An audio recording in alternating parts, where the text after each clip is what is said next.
Happy Valentine's Day! So, as it's Valentine's, I thought it would be the perfect time to talk about relationships. So,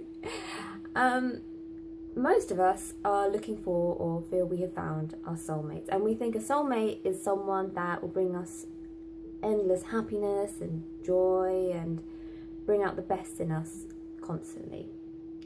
Now, this is true for the honeymoon phase of the relationship. Everything is rainbows and butterflies and magic, and it's great. But after about 6, 7, 8 months, the arguments will start creeping in. You start bickering, you don't really see eye to eye on things, and you start grating on each other. And the relationship stops being as fun and as easy as it was to begin with. Now, this can seem frustrating because, that's not what it's supposed to be like with your soulmate. Like, why are relationships so difficult? But if we're going to look at this from another point of view, if we look at this from a spiritual or self-development point of view, relationships are one of the most powerful tools of self-growth and self-discovery. It is the perfect opportunity to learn more about yourself and learn about how you can be a better person. It was Eckhart Tolle that said, relationships don't create pain and unhappiness. Relationships only bring out the pain and unhappiness that was already there within you. Now, this is really interesting because all too often we're really quick to blame our partners for making us feel unhappy. We're like, oh, you hurt me, you did this, you did that. What Eckhart Tolle is saying is that we are already feeling bad about ourselves. We have some sort of belief about ourselves, about who we are, that makes us feel like crap. But what we tend to do is, instead of recognizing it and working on it ourselves, we project that onto our partners. And we blame them for something that most of the time they don't even know what they're in trouble for. They're just getting on with their lives like normally, but we're making them feel guilty for us feeling bad. And that's because it's easier for us to blame them for our misery than to take responsibility and work on it ourselves. So to give you an example from my own life and my own experiences in relationships, there was a time when I was quite insecure and not very self-confident around people, especially big groups of people and meeting new people. I always felt like it was very hard for me to connect with people easily, and I always had this feeling that people thought I was boring and just didn't really want to hang around with me. So I was in a relationship with a guy who was the complete opposite. He was always the life and soul of every party. And we were on a trip together, and we were with a big group of people, about 20 people, who we'd never met before. And he was having a great time with them, he was drinking, dancing, cracking jokes with everyone. And I was talking to everyone, but I was feeling very, very insecure about myself. I was thinking, oh my god, I don't feel like anyone really likes me. I'm not feeling very comfortable with this. And what I did is, instead of, at the time I didn't realise that this is what was going on, but instead of recognising that it was my own insecurity, every single day of that trip I would start a fight with my boyfriend at the time. And I would make him feel so guilty. I'd say, you're ignoring me, like you're hanging out with all these people and it's like you've forgotten about me, like I feel like I'm your shadow, and I was making him feel bad, even though he wasn't doing anything. He wasn't doing any of that intentionally. He was just being himself. But because I was feeling bad on the inside, I was projecting my insecurities onto him and picking fights and arguing because of that. So that's an example of the kind of things we do to people. It's embarrassing to talk about, but it's only when you acknowledge it that you can actually work on it and get past it. Another example might be when a partner gets jealous of their partner talking to other people or liking their posts on other people's posts on social media. Now, you might be just liking posts because, you know, it's what you do on Facebook, it's what you do on Instagram, and you might be talking to other people and it might be completely innocent. But for the other person, they are insecure about themselves. Maybe they're not feeling very attractive, maybe they're scared they're going to leave you. But their way of expressing it is blaming you for talking to other people and, you know, liking other people's photos and things like that. So again, like, you're not doing anything wrong, you're not intentionally hurting them, but they're making you feel bad because they're insecure. And that is generally what happens a lot of the time in relationships. Now,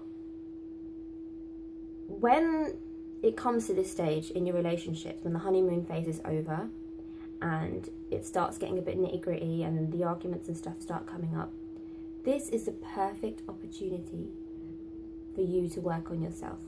Because what relationships do is that they bring all your issues to the surface, and it allows you, you can look them straight in the face and, you know, acknowledge that, you know what, actually I have these problems that I need to solve within myself. So how do you do it? So the way, some of the techniques I learned was from this book here. This is an incredible book. This book is genuinely a game changer. It's one of the most influential books I've read in my life. And don't be fooled by the cheesy cover. It's full of nuggets of wisdom in here. And it's called The Feel the Fear Guide to Everlasting Love.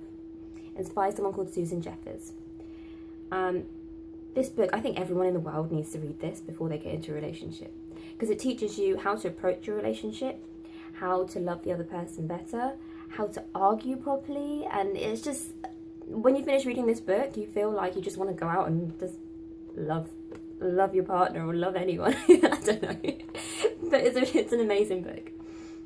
And there's an exercise in here that you can use when you come across these sort of arguments with your partner. It's an exercise where you pick up the looking glass and put down the microscope. I think that's what it's called. Something like that. So basically, the magnifying glass, that's it. Oh, okay, so basically, pick up the mirror and put down the magnifying glass. The magnifying glass signifies you looking closely at your partner and pointing the finger and looking at everything that they're doing wrong in the relationship to hurt you.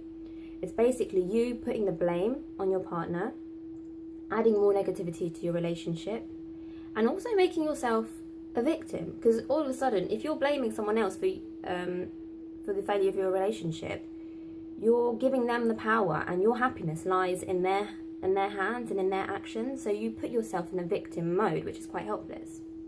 So instead, when you're arguing with your partner, instead of picking up the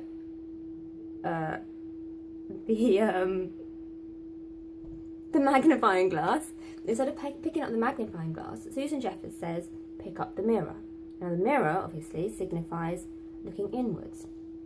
It's not, you know, concerning, it doesn't concern your partner. It's like looking inwards and saying, okay, what am I doing or what am I not doing that is making me unhappy?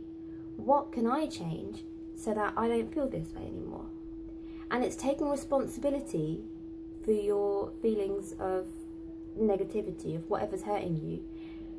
And it's brilliant because then you take back that power. You know, your happiness lies in your own hands, and it doesn't matter what your partner does, because that doesn't have an influence on how you feel. And it's a really good tool. And when every time you want to start a fight, if you just practice that, you know, you can see a massive shift in the way you look at things, and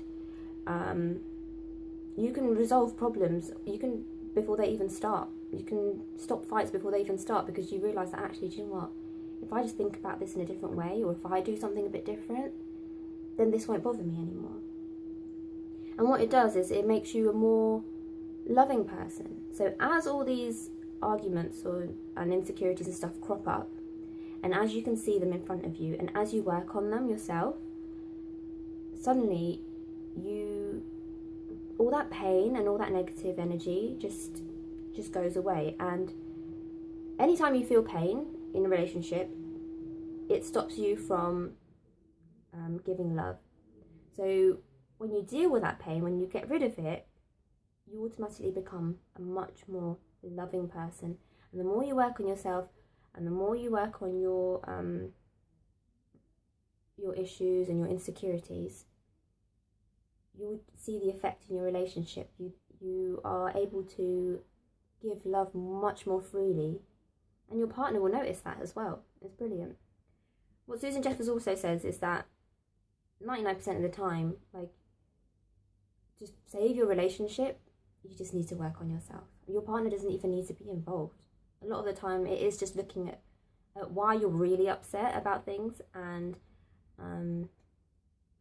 resolving it yourself. And if your partner wants to get involved and wants to do the same thing, then that's even better. But most of the time, you can greatly improve your relationship just by turning inwards and looking at yourself and working on yourself, which is amazing.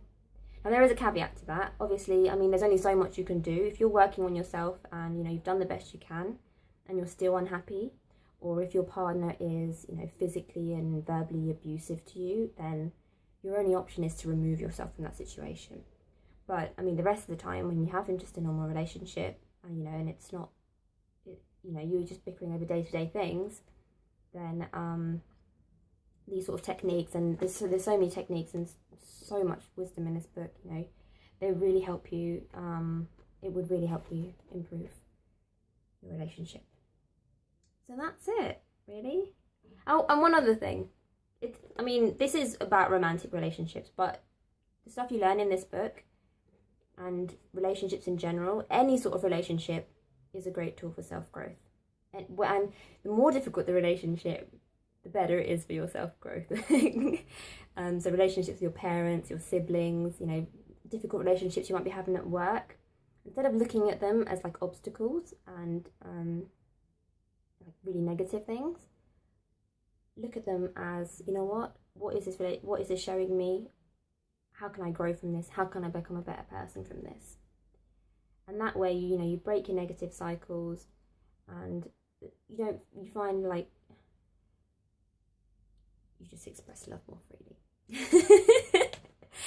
And that's it, guys. It's quite a long video, longer than normal.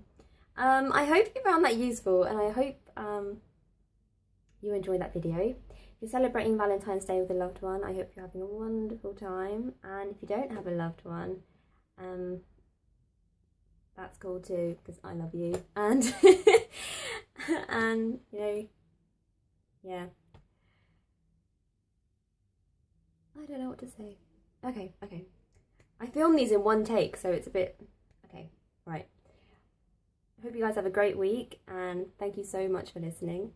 And I'll speak to you again soon. Bye.